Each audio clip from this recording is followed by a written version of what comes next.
Eu sou a Ana Priscila, sou psicóloga comportamental e atendo na clínica há 7 anos. E nessa trajetória profissional em que eu trabalho atendendo pacientes, utilizando a abordagem da terapia de aceitação e compromisso, que é a ACT, e a psicologia construcional, eu tenho percebido alguns padrões comportamentais interessantes nos meus pacientes. E a partir desse atendimento e das pesquisas sobre autismo e outras neurodiversidades, eu comecei a me deparar com pacientes que eles não tinham um diagnóstico de autismo, eles não traziam esse diagnóstico, que é uma coisa mais comum para a clínica, né? O paciente já chegar com esse diagnóstico em mãos, mas eram pacientes que eles se encaixavam dentro de um diagnóstico de nível de suporte 1 para o TEA. E eu consegui identificar que, para mim, enquanto psicóloga, num primeiro momento, eu não percebi esses padrões comportamentais que são característicos dentro do transtorno, justamente porque a gente está falando de coisas que são muito sutis e que, se você não tem uma conversa para identificar o padrão mesmo, como que essa pessoa funciona, às vezes você não identifica quais são as regras que estão operando ali por trás.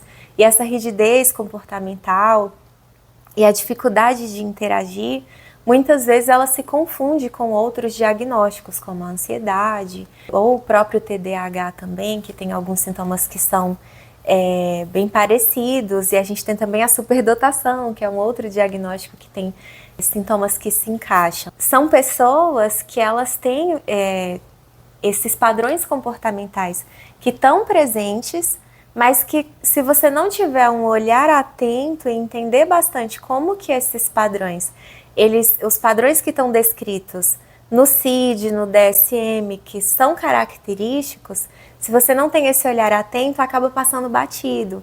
Então, são pacientes que eles até passaram por outros processos terapêuticos, por psiquiatras, e eles não foram diagnosticados, são pessoas que já têm, principalmente mulheres, mas pessoas que já têm mais de 30 anos e que só agora, nessa idade, que elas entraram em contato pela primeira vez com essa própria história mesmo de: eu sou uma pessoa autista, eu fui uma pessoa autista durante esses 30 anos. E nesse processo de descobrir isso junto com os meus pacientes, eu acabei me descobrindo uma pessoa autista também. Isso foi uma coisa que aconteceu comigo e que me trouxe um sofrimento muito grande durante muito tempo da minha vida para assentar isso e assimilar isso. E eu sei que tem muita gente que está precisando descobrir que é autista, porque ajudou muito, muito mesmo na minha vida ter esse movimento de empoderamento, de saber que essa minha história, ela não é minha sozinha, que tem outras pessoas que também passam por isso, que sofrem disso junto comigo e que elas têm repertório para lidar com isso, elas podem me ensinar, e nessas trocas eu também posso ensinar coisas boas para essas pessoas. E não apenas enquanto uma psicóloga dessas pessoas, mas também enquanto uma paciente também. E essas coisas que eu fui descobrindo e que melhoraram a minha vida e que também tem melhorado a vida dos meus pacientes, eu acho que é uma coisa que precisa ser acessível para todo mundo, entende? Então essa é a minha busca. Eu quero empoderar pessoas autistas que muitas vezes não sabem que são autistas, mas que vai fazer muito bem para elas descobrir.